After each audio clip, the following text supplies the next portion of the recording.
But we've made it to a very pivotal text today, one of my favorite texts in this section of Mark, because this is a section having to do with kids. I want to tell one of my favorite jokes about children. I heard this joke and thought it was just a classic. So a salesperson calls a home looking to talk to one of the adults in the house. This was old school, like still had phones in the house. Answer the phone. Some of you may need to have your parents explain what that was all about, but there was a time where most people had a phone in their house that was connected to wires and all these things. Who still has one of those? A few of you out there, okay. And so this man calls this house, and this little kid answers, and he says, "Hello, son, may I talk to your dad?" Or as he said, "Is your dad there?" And the little boy replies, "Yes, may I speak to him?" "No, he's not available."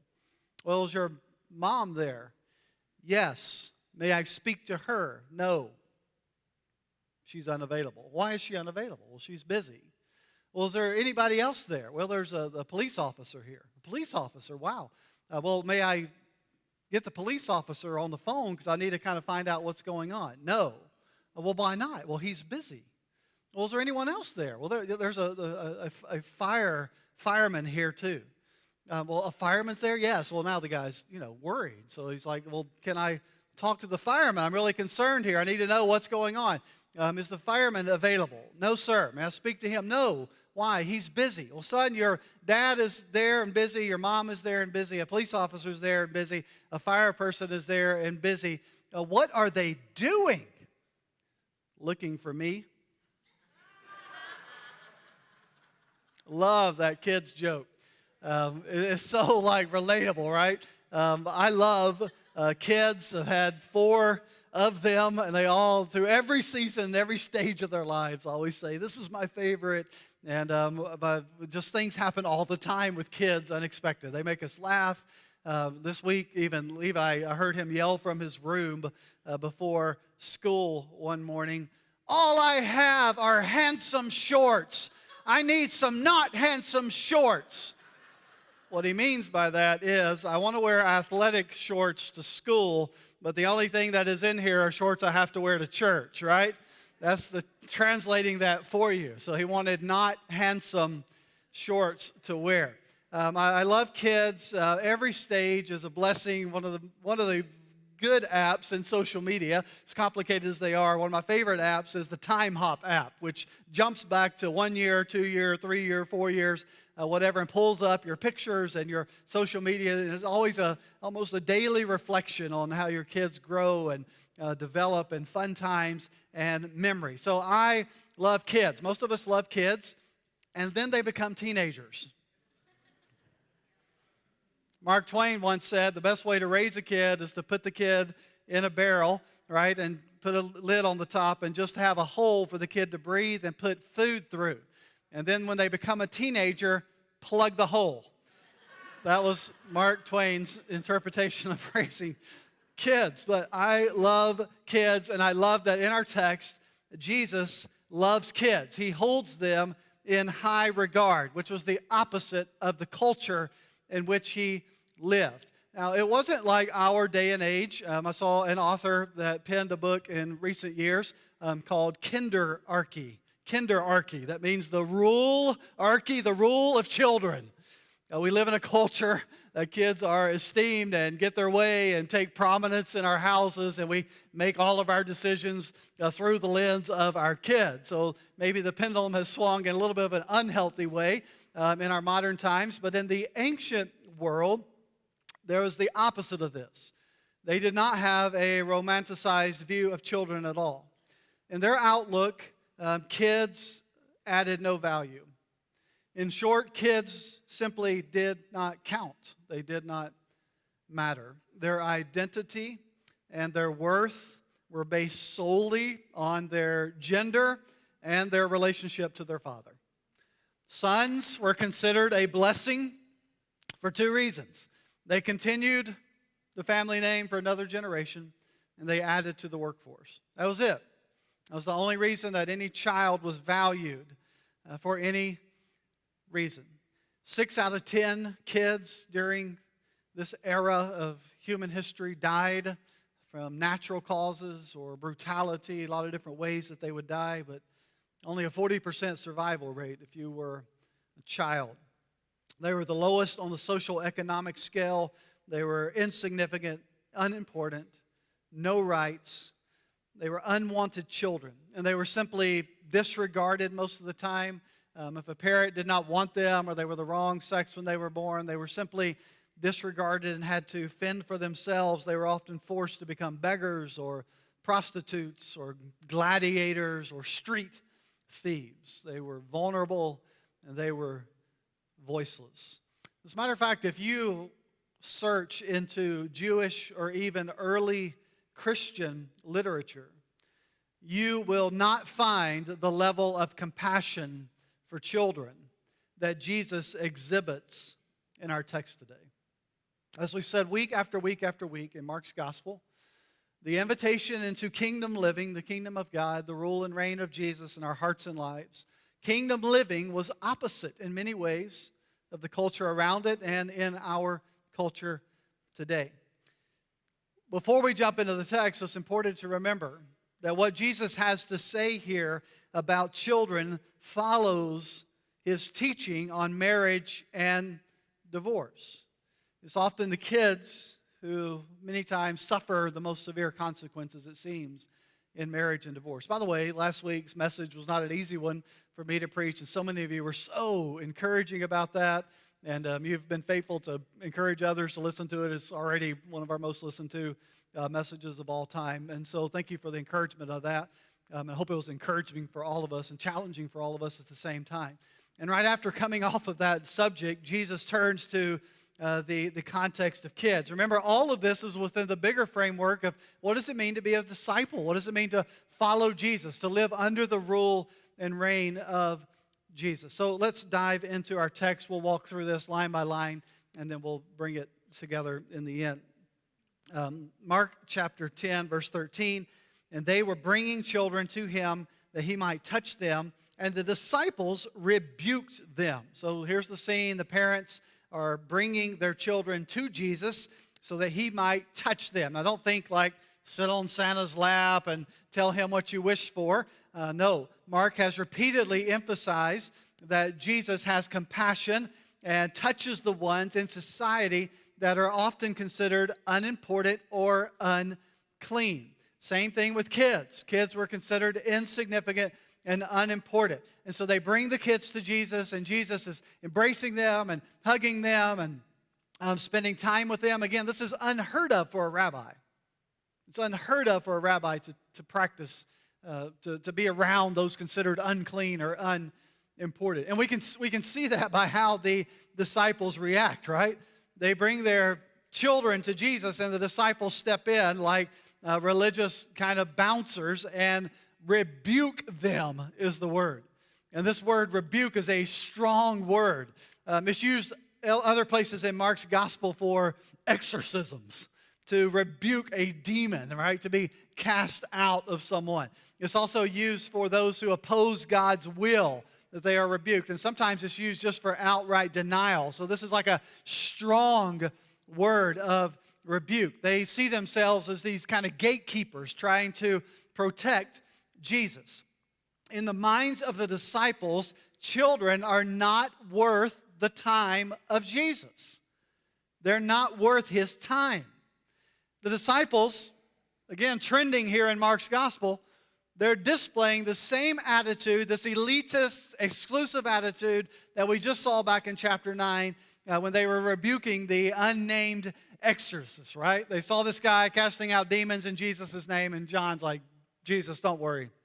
I put him in line. I told him to stop that. Once again, Jesus is not pleased with their attitude and their approach. Verse 14. But when Jesus saw it, he was indignant and said to them, let the children come to me. Do not hinder them, for to such belongs the kingdom of God. When Jesus sees what is happening, the word is translated here, he is indignant. This is the only time this word is used in all of the Gospels. And it means extreme sense of frustration and righteous anger toward what he sees happening. Let me hit the pause button here to say, what we get angry about reveals a great deal about what we value. What we get angry about reveals a great deal about what we value. So the question is, what makes me angry? What makes me angry? What makes me rise up in life? What gets me angry reveals my heart at some level. It for sure reveals the things that I treasure the most, right? We use this language sometimes at City Church. It's an idol indicator. It indicates what's sitting on the throne of my heart, what makes me angry. And that could be a lot of things. I've been having to deal, since we moved, I've been having to deal with initially poor internet issues, which is important. My job outside of City Church is very internet reliant. And so poor internet just sets me back, right? And then this week, we're having some work done around our house that involves digging. And the plumber that's been digging around my house, all of a sudden my internet cuts off. And guess what happened? Finally, after we got Spectrum working like it should, cut my Spectrum cable. All right, I responded with the joy of Christ in that moment. Why did I get angry? I got angry because it impacts my time, my effectiveness. These are the things that I treasure when I'm at home and working. That's why it makes me angry. It wasn't, woohoo, inconvenience. No, it was like, you understand what has to happen now? And then to top it all off, you call Spectrum, I survive on the internet. Like, you guys have to come out. Can we squeeze you in 3 weeks from tomorrow? No, you can't. You can squeeze me in tomorrow. So the things that we treasure are the things that make us angry. So when your heartbeat is racing highly because you're unsure if Alabama's going to score, when the greatest coach of all time, potentially in college football, calls a play, and you know better than Nick Saban why that should not be the play that was called, and you get angry about it. These are the things that we treasure, right? There's nothing wrong with valuing certain things. It's all about where do they measure up in our walk with Jesus. But it opens our heart up, doesn't it? The things that we get angry about reveal what's going on the inside. Jesus got angry because children were being refused to come to him.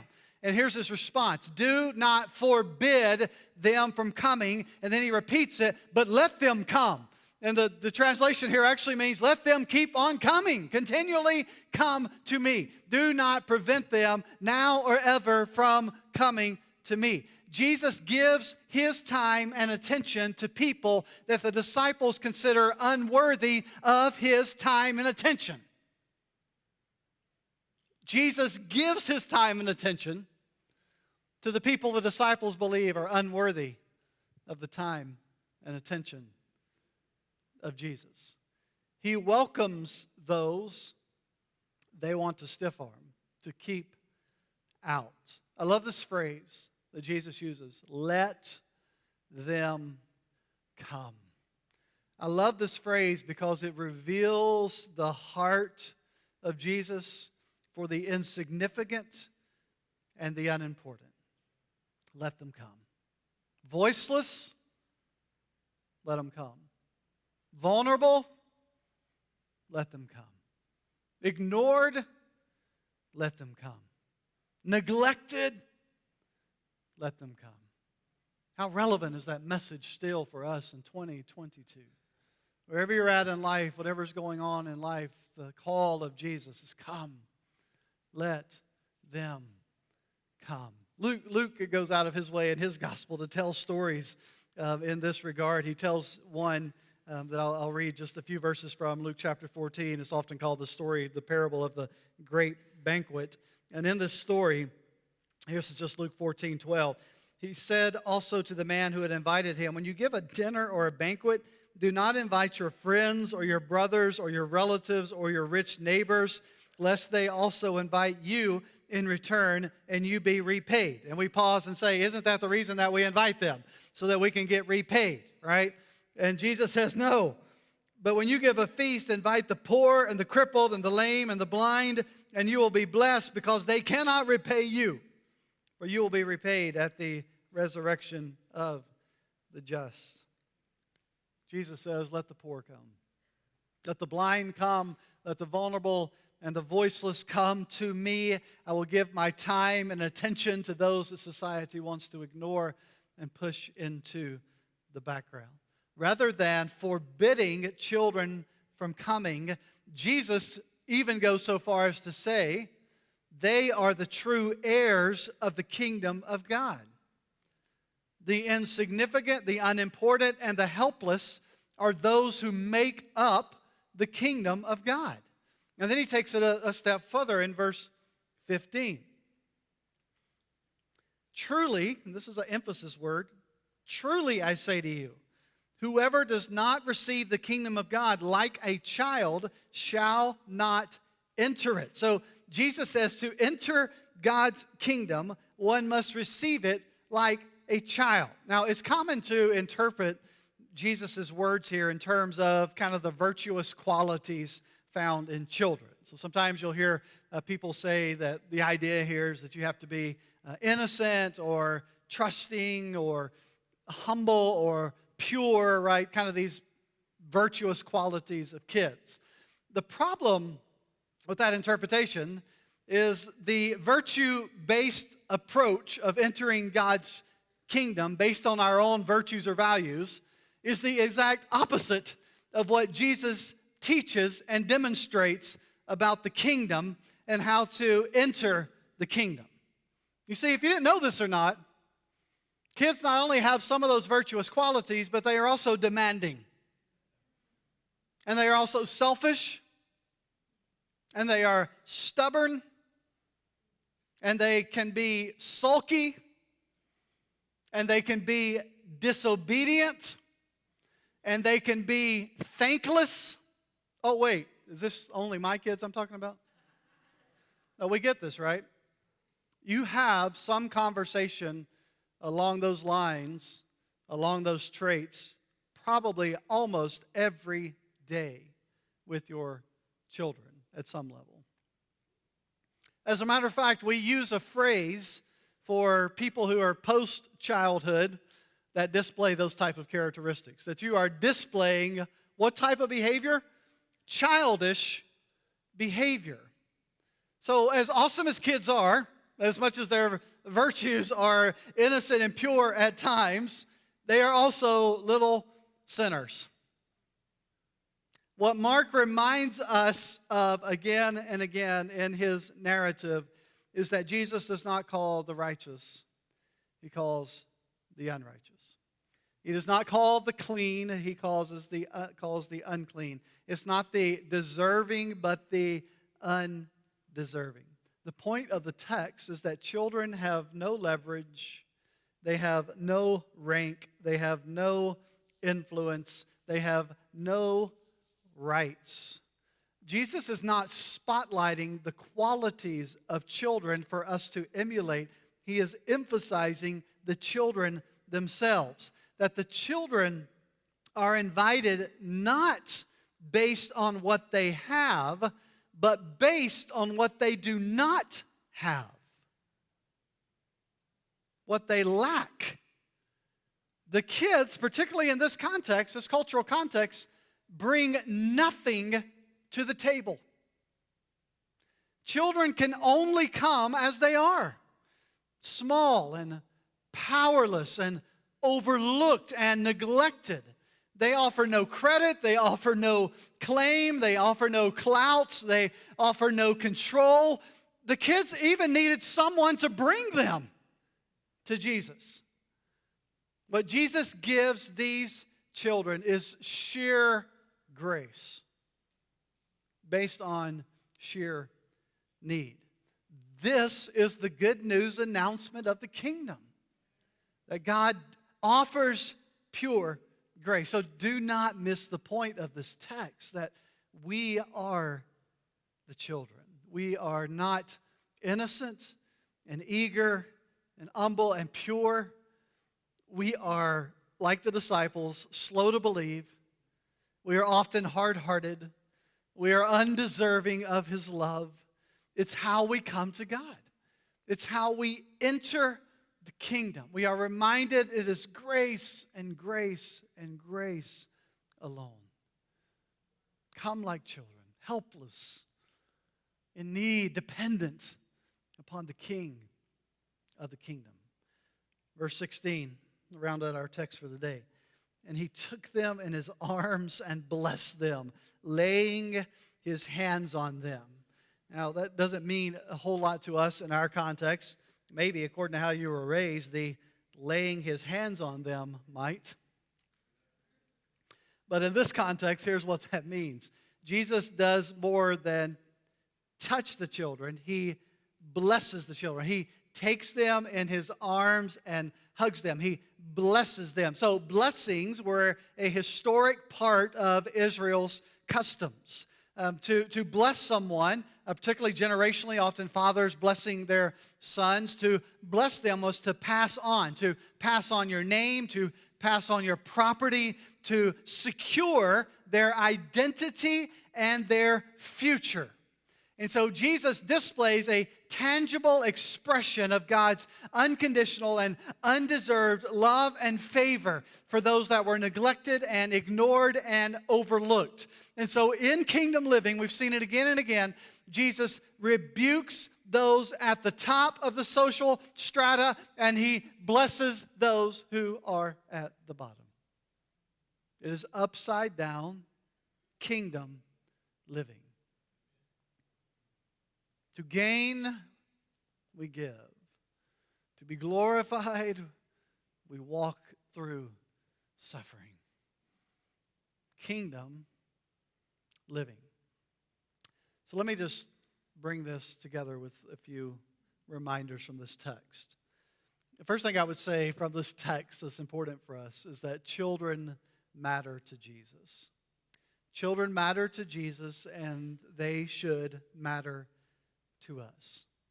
I love that kids want to hang out with Jesus in the Gospels. They didn't feel unwanted. They didn't feel like they were bothering Him. They didn't feel like they were invading on His time. Kids loved to hang out with Jesus. They wanted to be around Him. They wanted to be around Him because He was full of compassion and kindness toward kids. Some of His most stern rebukes are for those who neglect or dismiss children. We should be a church that loves children. Let me say it this way. We should be a church that loves children and not just those who show up every week at City Church. We should be a church that loves the kids who are not here. The kids who do not have a dad and mom to bring them to church, to love on them, to invest in their lives. Jesus values children, and so should we. So how that kind of breaks down for us as a church is a number of ways. We do want to be faithful to create environments that kids can come and hear about Jesus and connect to other kids their age and have teachers that love them and invest in them. I just encouraged our city kids workers this morning in their little pre-service huddle, like, kids matter to Jesus. I'll be talking about in the next room, kids matter to Jesus. So when kids leave City Church today, help them to know two things, that they matter to Jesus and they matter to you.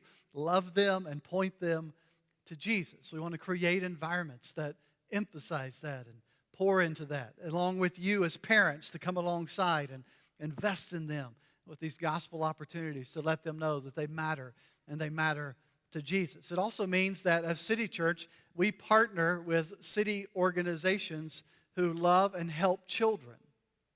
We're intentional with a lot of our strategic city partnerships to be invested in organizations that love kids and that help kids and empower kids. And so a lot of our volunteer time and our investment goes toward organizations that emphasize this.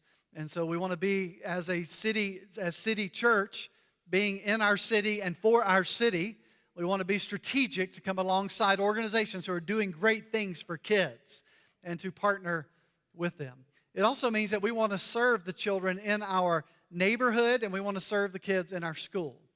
Kids that may never step foot in the city church building, but that we want to show the love of Jesus to them as we seek out ways to serve the kids in our neighborhoods, kids in our schools. Kids matter. They matter to Jesus, and they should matter to us. And I don't ever want to lose sight of that as a church. I want to put that before you all the time, that kids matter to Jesus. I've said it repeatedly, and I'll say it again right now because it's appropriate. God has given us a great space here, but if it ever becomes about this space, it doesn't become about the people in our community, right, then we've missed the mark. We have fallen short of God's call on us to be in a city and for a city. If we're more concerned about markers, all right, marks, maybe I should have used a different word, pen marks, pencil mark, crayon marks on the walls, than we are the building itself, we've missed the mark. If we're concerned about Play-Doh stains in the carpet and those kids are destroying things, like we've missed it, right? Kids matter to Jesus, so they're going to matter to us. We're going to be stewards of our building, but we're going to emphasize and highlight people over building. We on the same page here? All right, that was like a very sparse amen. Are we on the same page here? All right, just making sure. Not only do kids matter to Jesus, the second thing from our text is we realize everyone matters to Jesus, and they should matter to us. Everyone matters to Jesus. That's the bigger picture of what Jesus is teaching here, that all types of people are welcome into God's kingdom without any restrictions based on their gender or their ethnicity or their social class or their rights.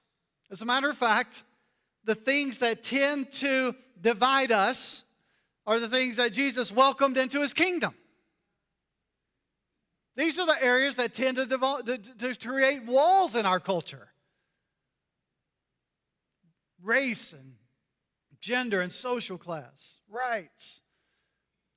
What are the things that make us angry? These are the things that people gravitated toward Jesus. The kingdom of God is all-inclusive. It is diverse. It is beautiful. And all who come to the Savior are granted entrance. So we'll just call this kingdom ethics. How do we live this out? Don't forget, part of living as kingdom citizens, kingdom ethics. Here's kind of our baseline. Those who deserve nothing are given everything. Like that's our baseline as followers of Jesus. Those who deserve nothing are given everything in Christ. That's grace upon grace upon grace. We were beggars and rebels, and now we are citizens of a kingdom, a heavenly, eternal kingdom led by a good and gracious king. Beggars and rebels are now citizens of a kingdom, an eternal kingdom, led by a good and gracious king. And as a result of that, we should live our lives with open hands, serving and welcoming anyone and everyone. We should live life as if everyone matters.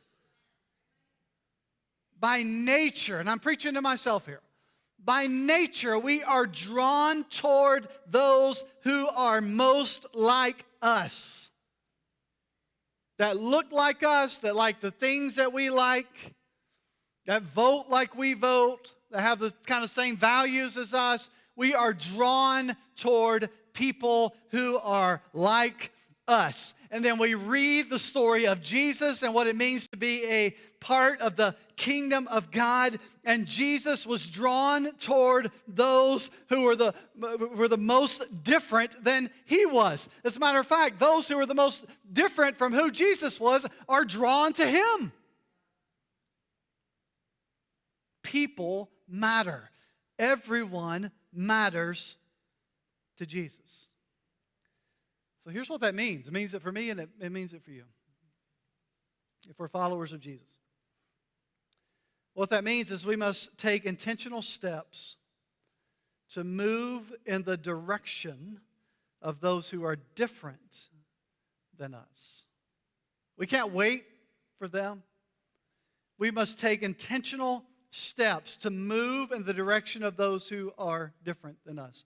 And if we're echoing what we've been teaching for several weeks here about kingdom living, that means the marginalized and the ignored and the neglected and the forgotten, the vulnerable and the voiceless. So here's a challenging question for all of us. When is the last time that I loved on someone who is very different than me? When is the last time that I intentionally took the time and energy to love on someone who is very different than me? Am I embracing kingdom values, the values of Jesus? Everyone matters to Jesus, and they should matter to us. Here's how I would follow up with that challenge. If you're unsure about all that, and well, I can't really think of anybody, pray this prayer for a week. God, bring someone into my life who is very different than me, that I can show the love of Jesus to them. Pray that prayer for a week, every day. Jesus, bring people into my life who are very different than me so I can show the love of Jesus to them. And then open your eyes. God, give me eyes to see and ears to hear. So when we say intentional steps, that's intentionality, isn't it? Because my prayer will align my heart and it will align my eyes to begin to see and take notice of who God brings into my path that maybe I've neglected, overlooked, or dismissed in the past. Because everyone matters to Jesus. And then here's the last one for us this morning.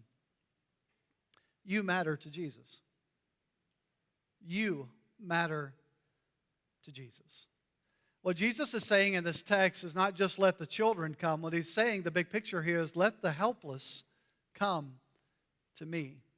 This is the ongoing invitation from Jesus to all of us. Come to Jesus. Come to Jesus. And I like that we're not just invited to kind of meet Jesus, right? Shake hands with Jesus. Like, hey, Jesus, meet Devin. Devin, Jesus, you guys shake hands. All right, now you know Jesus. It's not just shake hands with Jesus.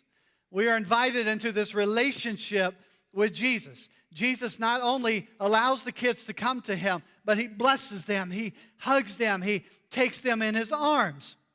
Coming to Jesus means that we become recipients, undeserved recipients of his blessings, of his grace. And everything that Old Testament meant about receiving a blessing is fulfilled in Jesus in the New Testament. That means that we are given a name. We are given a place. We are given an identity. We are given a future in Jesus. We receive the kingdom blessings of Jesus. We are invited into more just a meet and greet. We are invited into a relationship with Jesus where he bestows the blessings of the kingdom upon those of us who are his children. You matter to Jesus. We are recipients of his ongoing grace and goodness. So, you ever felt like you might be bothering Jesus with all your troubles? Come to him. Come and keep on coming, he says. You ever felt like, well, I'm just not in a season right now to be able to have a conversation with Jesus. I think he would turn me away. Come to him. Come to it. Jesus says, let them come and let them keep on coming. Are there voices in your head that are trying to convince you that you're not worth coming to Jesus? Are there voices that are trying to keep you away from coming? Voices of shame, voices of guilt, voices of insecurity, voices of ignorance, right? say to those voices, right, I'm coming to Jesus. Jesus invites me to come. Come to me, he says, and keep on coming. You're not going to exhaust me. You're not going to wear me out. Now, I'm not like Jesus in these areas, I can tell you. You keep coming, there's going to be a point I'm like, dude, you need to find somebody else, or we need to find you some help. Jesus doesn't have a Devin attitude, I can tell you. Jesus says, come, keep on coming. I was here yesterday. Come. I was here last week. Come. I was here a few minutes ago. Keep on coming. I was here last hour. Keep on coming. Jesus, I'm bringing the same thing I brought last week. Keep on coming. Come and keep on coming to Jesus. Let them come. So come. Come to him. Sins, habits, busyness, pride, secrets. What is it that is keeping you at arm's length from Jesus? Come to me, he says. Whatever it is, keep on coming.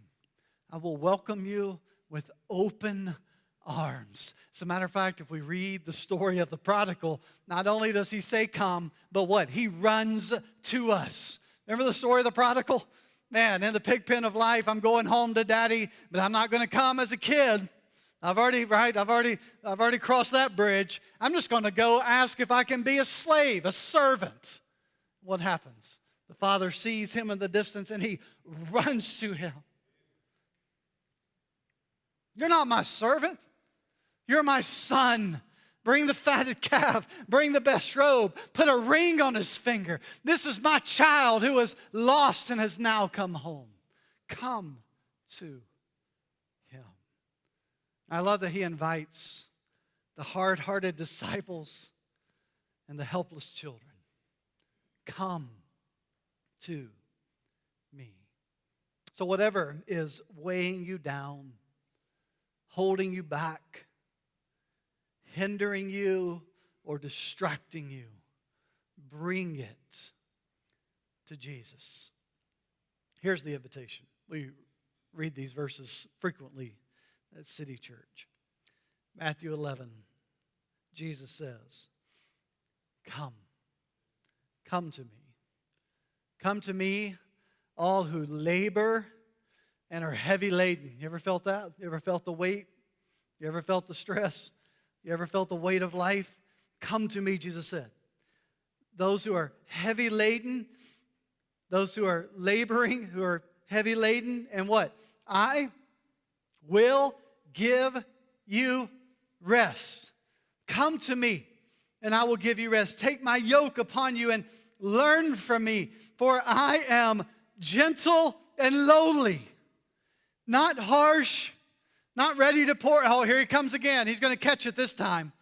I am gentle and lowly. I am eager, right? I am gentle and lowly in heart. It's who he is. And you will find rest for your souls. For my yoke is easy and my burden is light.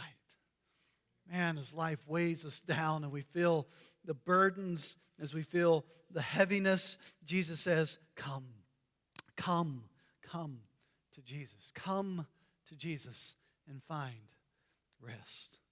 Children matter to Jesus. Bring them to him. Everyone matters to Jesus. Bring them. Bring everyone to Jesus. You matter to Jesus. Come to him and find rest for your soul. Let's bow our heads for prayer.